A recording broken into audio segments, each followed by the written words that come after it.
আসসালামু আলাইকুম। Welcome to the literature craft. আশা করি সকলে ভালো আছেন। আজকে আমি আলোচনা করব ইংলিশ লিটারেচার ড্রামা জেনার থেকে কমেডি সম্পর্কে। কমেডি কি, কমেডি কত ধরনের এবং কমেডির স্ট্রাকচার ও এর ইতিহাস সম্পর্কে। তো শুরু করা যাক। কমেডি কি?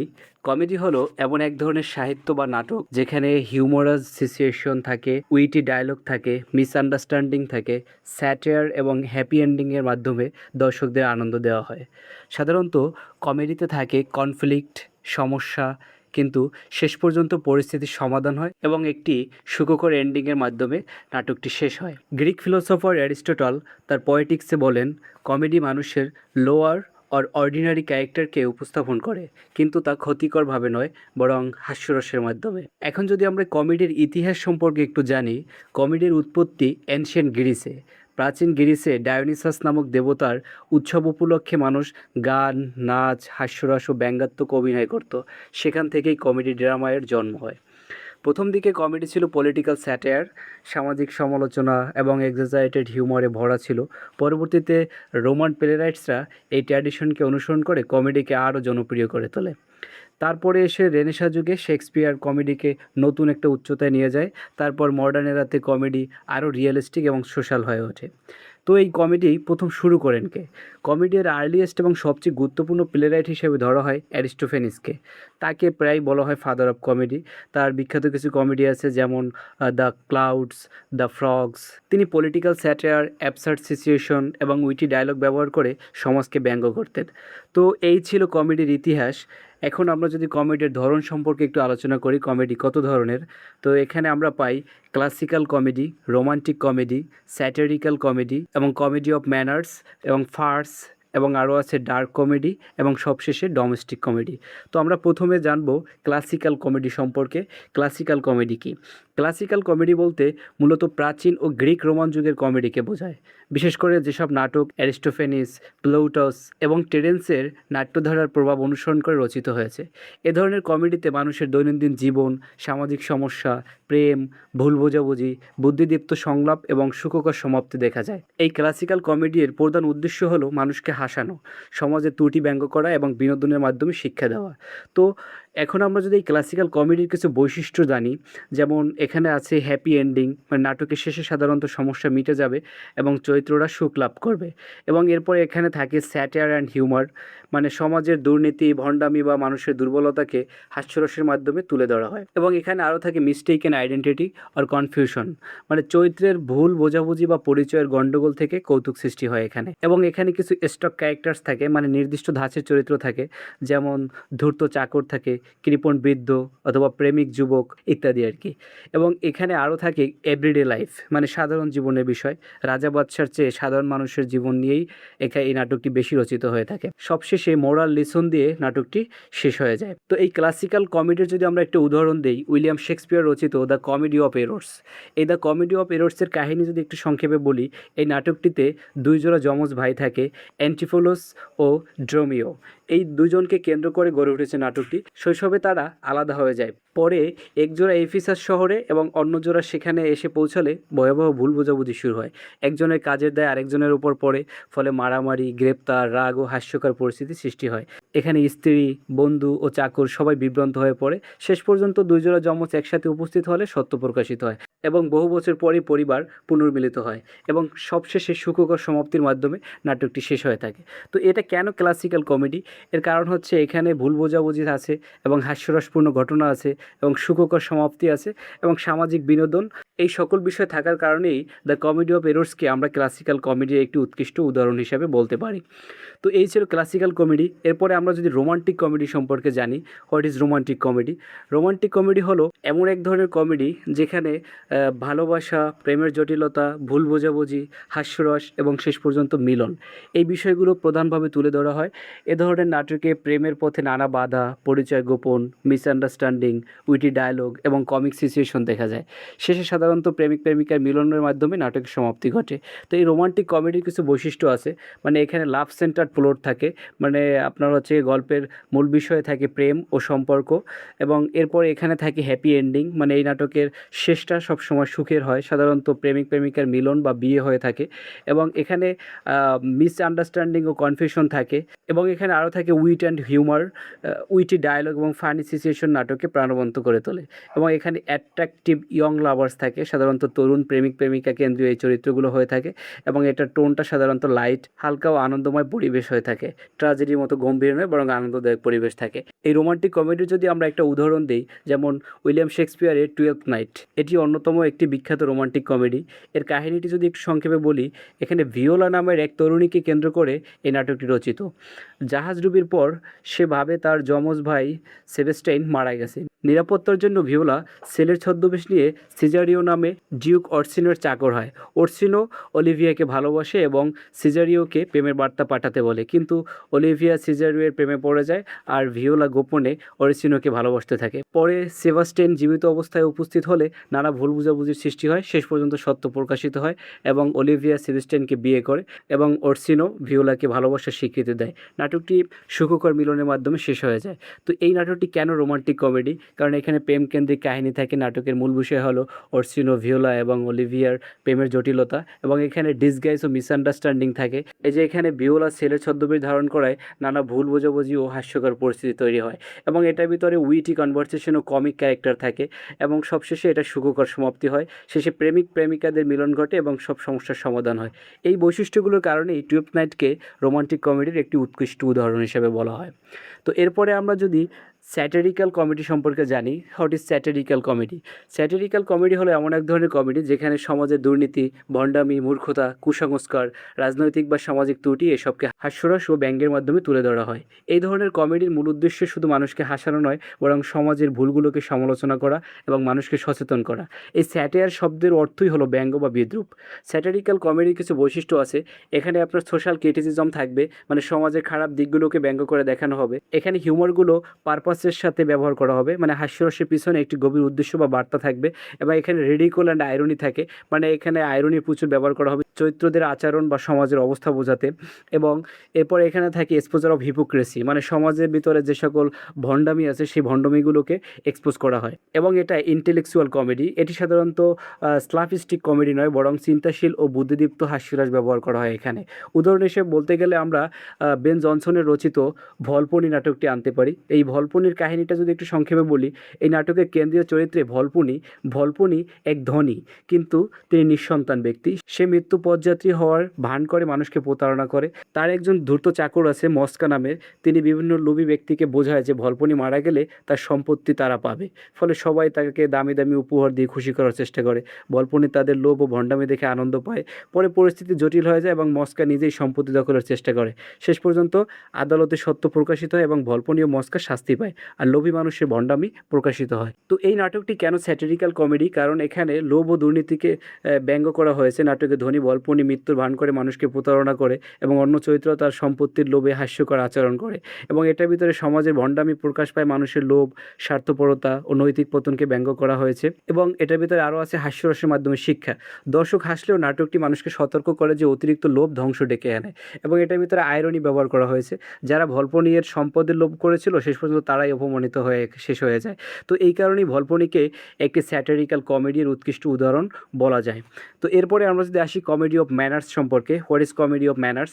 এই কমেডি অফ ম্যানার্স হলো এমন এক ধরনের কমেডি যেখানে উচ্চবিত্ত সমাজের মানুষের আচার আচরণ, ভণ্ডামি, প্রেম, ফ্যাশন, সামাজিক নিয়ম ও কৃত্রিমতা এসবকে উইটি ডায়লগ ও স্যাটায়ারের মাধ্যমে উপস্থাপন করা হয়। এই ধরনের কমেডি বিশেষভাবে রেস্টোরেশন এজে জনপ্রিয় ছিল।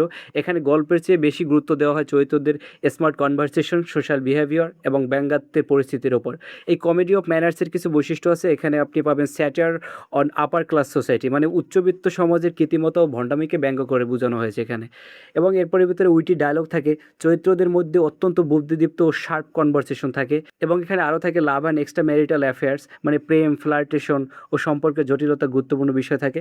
এবং এটার ভিতরে আর্টিফিশিয়াল লাইফস্টাইল থাকে, মানে সমাজে বাহ্যিক আড়ম্বর ও ফেক বিহেভিয়ার তুলে ধরা হয়। এবং এটার ভিতরে সেটিংটা সাধারণত আরবান হয়, সাধারণ উড়ন্ত শহরে ও আভিজাত পরিবেশের কাহিনী গড়ে ওঠে। তো এই কমেডি অফ ম্যানার্সের যদি একটি উদাহরণ দেই, যেমন the way of the world, William কনগ্রেভের লেখা।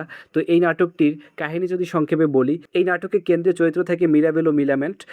তারা একে অপরকে ভালোবাসে এবং বিয়ে করতে চায়, কিন্তু এই মিলামেন্টের একজন খালা থাকে, তার নাম হচ্ছে লেডি উইশফোর্ড। তিনি এই সম্পর্কে বিরোধিতা করেন, কারণ তিনি মিরাবেলকে অপছন্দ করেন। মিরাবেল বুদ্ধি ও কৌশলের মাধ্যমে লেডি উইশফোর্ডকে ফাঁদে ফেলার পরিকল্পনা করে, যাতে তাদের বিয়েতে বাধা দূর হয়ে যায়। পরে নাটক জুড়ে পুরো প্রেম, প্রতারণা, সামাজিক ভণ্ডামি ও উইটি কনভারসেশন দেখা যায়, এবং শেষ পর্যন্ত বিভিন্ন ষড়যন্ত্র ও ভুল বোঝাবুঝির সমাধান হয়ে লেডি উইশফোর্ড রাজি হন এবং তিনি মিরাবেল ও মিলামেন্টের মিলনের মাধ্যমে এই নাটকটি সমাপ্তি করে। তো এই নাটকটি কেন কমেডি অফ ম্যানার্স? এখানে উচ্চবিত্ত সমাজকে ব্যঙ্গ করা হয়েছে এবং উইটি কনভারসেশন আছে এবং প্রেম ও সামাজিক সম্পর্ক থাকে, যেমন মিরাবেল ও মিলামেন্টের সম্পর্ক এবং বিয়ে এটার কেন্দ্রীয় বিষয়, এবং এটার ভিতরে ভণ্ডামি প্রকাশ পায়, মানে চরিত্ররা নিজেদের স্বার্থে ফেক বিহেভিয়ার করে। তো এই বৈশিষ্ট্যগুলোর কারণেই দ্য ওয়ে অফ দ্য ওয়ার্ল্ডকে কমেডি অফ ম্যানার্সের উৎকৃষ্ট একটি উদাহরণ বলা যায়। তো এরপরে আসি আমরা ফার্স। ফার্স কি? ফার্স হলো এমন এক ধরনের কমেডি যেখানে অতিরঞ্জিত ঘটনা, অস্বাভাবিক পরিস্থিতি, শারীরিক হাস্যরস, ভুল বোঝাবুঝি ও দ্রুতগতির কৌতুকের মাধ্যমে দর্শককে হাসানো হয়। এখানে বাস্তবতার চেয়ে হাস্যরস বেশি গুরুত্বপূর্ণ। এখানে গল্প সাধারণত খুব জটিল নয়, বরং ফানি সিচুয়েশন, অ্যাবসার্ড অ্যাকশন এবং কমিক কনফিউশনের উপর নির্ভর করে থাকে। ফার্সের কিছু বৈশিষ্ট্য আছে। এই ফার্সের বৈশিষ্ট্যের ভিতরে প্রথমে আপনি পাবেন এক্সাজারেশন, মানে অতিরঞ্জন। ঘটনা ও চরিত্রকে অতিরিক্তভাবে উপস্থাপন করা হয়, এবং এটার ভিতরে ফিজিক্যাল কমেডি থাকে, মানে দৌড়াদৌড়ি, মারামারি, পড়ে যাওয়া, দরজা খোলা বন্ধ, এসব শারীরিক কৌতুক এখানে বেশি ব্যবহৃত হয়। এবং এটার ভিতরে ওই মিস্টেকেন আইডেন্টিটি এবং কনফিউশন থাকে, ভুল বোঝাবুঝি ও মিসআন্ডারস্ট্যান্ডিং থেকে এখানে হাস্যরস তৈরি হয়। এবং এটার ভিতরে ফাস্ট পেসড অ্যাকশন হয়, মানে ঘটনাগুলো খুব দ্রুত ঘটে এবং নাটক এনার্জেটিক থাকে। এটার ভিতরে আনরিয়ালিস্টিক সিচুয়েশন থাকে, মানে অনেক সময় ঘটনাগুলো বাস্তবসম্মত নয় কিন্তু হাস্যকর, এবং এটার প্লটটা সাধারণত সিম্পল হয়ে থাকে। তো এই ফার্স্টের যদি আমরা একটি উদাহরণ দিই, এর ভিতরে the importance of being Earnest, Oscar উইল্ডের একটি লেখা নাটক। তো এই নাটকের কাহিনী যদি একটু সংক্ষেপে বলি, যে এখানে জ্যাকোর্দিং ও অ্যালজারনন মনক্রিপ এই দুজন নাটকের প্রধান চরিত্র। এই দুজনেই নিজের সুবিধার জন্য মিথ্যা পরিচয় ব্যবহার করে। জ্যাক তিনি শহরে গেলে আর্নেস্ট নাম ব্যবহার করে, কারণ তার যে প্রেমিকা গুইন্ডেলন শুধুমাত্র আর্নেস্ট নামের মানুষকে বিয়ে করতে চায়। অন্যদিকে অ্যালজারনন জ্যাকের গ্রামের বাড়িতে গিয়ে আর্নেস্ট সেজে সিসিলির প্রেমে পড়ে। এই মিথ্যা পরিচয়ের কারণে নানা রকমের হাস্যকর, ভুল বোঝাবুঝি ও জটিলতা তৈরি হয়। পরে সত্য প্রকাশিত হলে সবাই অবাক হয়, এবং শেষ পর্যন্ত জানা যায় যে জ্যাকের আসল নামই আর্নেস্ট। ফলে দুই জোড়া প্রেমিক প্রেমিকার মিলন ঘটে এবং নাটকটি সুখকরভাবে শেষ হয়ে যায়। তো এই কেন এটি ফার্স? কারণ এখানে ভুল বোঝাবুঝি এবং ভুল পরিচয় ব্যবহার করা হয়েছে, অবাস্তব হাস্যকর পরিস্থিতি সৃষ্টি হয়েছে এখানে, এবং এটার ভিতরে নাটকটা গতি থাকে, দ্রুত গতি, এবং মূল উদ্দেশ্য থাকে বিনোদন। তো এই সব বিষয়ের কারণেই ইম্পর্টেন্স অফ বিগ আর্নেস্টকে একটি আমরা ফার্স হিসাবে ধরে নিতে পারি। তো এরপরে আমরা যদি জানি ডার্ক কমেডি সম্পর্কে, হোয়াট ইজ ডার্ক কমেডি? এই ডার্ক কমেডি হলো এমন এক ধরনের কমেডি যেখানে মৃত্যু, যুদ্ধ, অপরাধ, মানসিক সংকট, সামাজিক অবক্ষয় বা মানব জীবনের ভয়াবহ বিষয়গুলোকে হাস্যরস ও ব্যঙ্গের মাধ্যমে উপস্থাপন করা হয়। তো এ ধরনের কমেডিতে দর্শক একই সঙ্গে হাসে এবং অস্বস্তি অনুভব করে, অর্থাৎ গুরুতর বা ট্রাজিক বিষয়কে আইকনিক ও কমিকভাবে দেখানোই হলো ডার্ক কমেডির প্রধান বৈশিষ্ট্য। তো এই ডার্ক কমেডির মূল কিছু বৈশিষ্ট্য রয়েছে। এখানে আপনি পাবেন সিরিয়াস টপিক উইথ হিউমার, মানে মৃত্যু, দুর্নীতি, মানসিক সমস্যা বা সামাজিক সংকটের মতো গুরুতর বিষয়কে হাস্যরসের মাধ্যমে উপস্থাপন করা হবে। এটার ভিতরে আয়রনি এবং স্যাটায়ার খুব ভালোভাবে ব্যবহার করা হয়, এবং এখানে থাকে মিক্সড ইমোশন, মানে দর্শক এখানে হাসে এবং চিন্তা করে এবং দুঃখ পায়। এবং এটার ভিতরে অ্যাবসার্ড সিচুয়েশন থাকে, অনেক সময় অদ্ভুত ও অস্বাভাবিক পরিস্থিতি সৃষ্টি হয়। এবং এটার ভিতরে ক্রিটিসিজম অফ সোসাইটি থাকে, মানে সমাজের অমানবিকতা ও ভণ্ডামির সমালোচনা করা হয়। এবং এটার ভিতরে ট্রাজি কমেডির একটা মিক্স থাকে। তো এই ডার্ক কমেডির যদি উদাহরণ দিতে যাই, তো এখানেও স্যামুয়েল বেকেটের লেখা ওয়েটিং ফর গোডো নামটা আসে। এই ওয়েটিং ফর গোডো এটাকে ডার্ক কমেডি আবার ট্রাজি কমেডিও বলা হয়, থিয়েটার অফ দ্য অ্যাবসার্ড বলা হয়। এই নাটকটি খুবই গুরুত্বপূর্ণ একটি নাটক। ওয়েটিং ফর গোডোর যদি কাহিনীটি একটু সংক্ষেপে বলি, এখানে ভ্লাদিমির ও স্ট্রাগন নামে দুইজন ভবঘুরে ব্যক্তি, যাদের কেন্দ্র করে এই নাটকটি রচিত। তো তারা একদিন একটি নির্দিষ্ট স্থানে গোডো নামের রহস্যময় ব্যক্তির জন্য অপেক্ষা করে। তারা সময় কাটানোর জন্য নানান কথা বলে, ঝগড়া করে, আবার মিল হয়। এ সময় পোজো ও তার চাকর লাকি সেখানে এসে উপস্থিত হয়, এবং তাদের অদ্ভুত আচরণের মাধ্যমে পরিস্থিতিকে আরও বিচিত্র করে তোলে। তো প্রতিদিন একটি ছেলে এসে জানায় যে গোডো নামে কেউ আসবে, এবং পরবর্তীতে সে জানে যে আজ আসবে না কাল আসবে, কিন্তু এভাবে করতে করতে গরু কখনো আসেই না। তো পুরো নাটক জুড়েই অপেক্ষা এবং অনিশ্চয়তা ও জীবনের অর্থহীনতা তুলে ধরা হয়েছে। এই যে নাটকটি, এটি কেন ডার্ক কমেডি? তো এখানে অস্তিত্ব সংকটকে হাস্যরসের মাধ্যমে উপস্থাপন করা হয়েছে। মানে নাটকের চরিত্ররা অর্থহীনভাবে গরুর জন্য অপেক্ষা করে, যা মানুষের জীবনের শূন্যতা প্রকাশ করে। এবং এটার ভিতরে ট্র্যাজিক ও কমিক মিশ্রণ থাকে। চরিত্রদের জীবন দুঃখপূর্ণ, কিন্তু তাদের সংলাপ ও আচরণ হাস্যকর। এটার ভিতরে অ্যাবসার্ড সিচুয়েশন থাকে, মানে পুরো নাটক জুড়ে অদ্ভুত ও রিপিটেটিভ ঘটনা ঘটে। এবং এটার ভিতরে থাকে গভীর সামাজিক ও দার্শনিক অর্থ। নাটকটি মানুষের একাকিত্ব, হতাশা ও জীবনের অর্থহীনতাকে ব্যঙ্গাত্মকভাবে তুলে ধরে। তো এই বৈশিষ্ট্যের কারণেই ওয়েটিং ফর গোডোকে একে ডার্ক কমেডি বলা হয়। তো এরপরে আমরা যদি আসি ডোমেস্টিক কমেডি সম্পর্কে, হোয়াট ইজ ডোমেস্টিক কমেডি?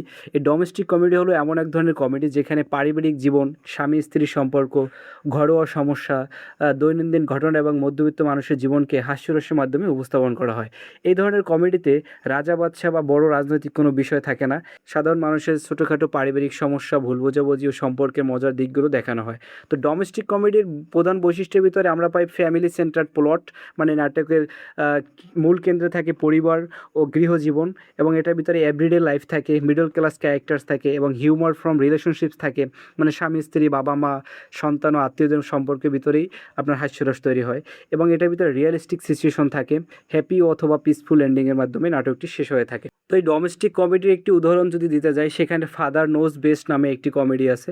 তো এই ফাদার নোজ বেস্ট না কমেডিটার যদি সংক্ষেপে একটু কাহিনীটি বলি, তো এইটির অ্যান্ডারসন পরিবারের দৈনন্দিন জীবনকে কেন্দ্র করে গড়ে উঠেছে। পরিবারের প্রধান জিম অ্যান্ডারসন একজন দায়িত্বশীল ও স্নেহশীল বাবা, যিনি স্ত্রী মার্গারেট এবং সন্তান বেটি, বার্ট ও ক্যাথিকে নিয়ে নানা পারিবারিক পরিস্থিতির মুখোমুখি হন। এখানে প্রতিটি পর্বে পরিবারের ছোটোখাটো সমস্যা, ভুল বোঝাবুঝি, স্কুল, বন্ধুত্ব, সম্পর্কের বিষয় গড়ে ওঠে। তো এখানে জিম ধৈর্য, বুদ্ধিমত্তার মাধ্যমে সেগুলো সমাধান করে। তো হাস্যরস ও উষ্ণ পারিবারিক পরিবেশের মাধ্যমে সিরিজটি। তো এটি কেন ডোমেস্টিক কমেডি? কারণ এখানে পারিবারিক জীবন কেন্দ্রিক বিষয় থাকে, ঘরোয়া সমস্যা থাকে এবং সাধারণ মানুষের জীবন থাকে, এবং সুখকর সমাধান হয় এবং প্রতিটি সমস্যার শেষে পরিবারের শান্তি ও সমাধান ফিরে আসে। তো এই ছিল আমাদের কমেডির ধরন সম্পর্কে। এখন যদি আমরা এই কমেডির কিছু ক্যারেক্টারিস্টিক জানি, তো একটার ভিতরে কী কী পাই। কমেডি ক্যারেক্টারিস্টিক্সে আপনার হ্যাপি এন্ডিং থাকে, হিউমারাস ডায়লগ থাকে, মিসআন্ডারস্ট্যান্ডিং থাকে, স্যাটায়ার অ্যান্ড আইরনি থাকে, সোশ্যাল ক্রিটিসিজম থাকে, লাভ অ্যান্ড রিলেশনশিপ থাকে, ফুলিশ অর সেন্ট্রিক ক্যারেক্টার্স থাকে, ওয়ার্ড প্লে অ্যান্ড উইট থাকে, conflict resolve at the end থাকে। তো এই সব বিষয় সাধারণত কমেডি ক্যারেক্টারিস্টিক্স হিসেবে আমরা পেয়ে থাকি। তো এই কমেডিতে কিছু লিটারি ডিভাইসও ব্যবহার করা হয়ে থাকে। এখানে আপনার irony, satire, pun, hyperbole, wit, parody এবং কমিক রিলিফ, স্ল্যাপস্টিক ইত্যাদি ব্যবহার করা হয়ে থাকে। তো এই কমেডি নাটক আমাদের সাহিত্যের উপর কী প্রভাব এনেছে? কমেডি সাহিত্য সমাজের বিশাল প্রভাব ফেলেছে। এটি মানুষকে বিনোদন দেয়, সমাজের হিপোক্রেসি প্রকাশ করে, রাজনৈতিক ও সামাজিক সমালোচনা করে এবং মানুষের মানসিক চাপ কমায়, কঠিন সত্যকে সহজভাবে তুলে ধরে। এবং নাটক ও চলচ্চিত্রের ক্ষেত্রে এই যে বর্তমানে নতুন একটা ধারা তৈরি করেছে। আজকে আপনারা মনে করেন যে স্ট্যান্ড আপ কমেডি এবং কমেডি ফিল্ম, এই সব কিছুই এই কমেডির শেকড়। তো এই ছিল কমেডি সম্পর্কে। কমেডি সম্পর্কে আমরা জানলাম কমেডি শুধু হাসির নাটক নয়, এটি মানুষের জীবন, সমাজ, সম্পর্ক এবং বাস্তবতার একটি উইটি রিফ্লেকশন। কখনো স্যাটায়ারের মাধ্যমে, কখনো রোমান্সের মাধ্যমে, আবার কখনো অ্যাবসার্ড হিউমারের মাধ্যমে কমেডি আমাদেরকে আনন্দ দেয় এবং চিন্তা করতে শেখায়।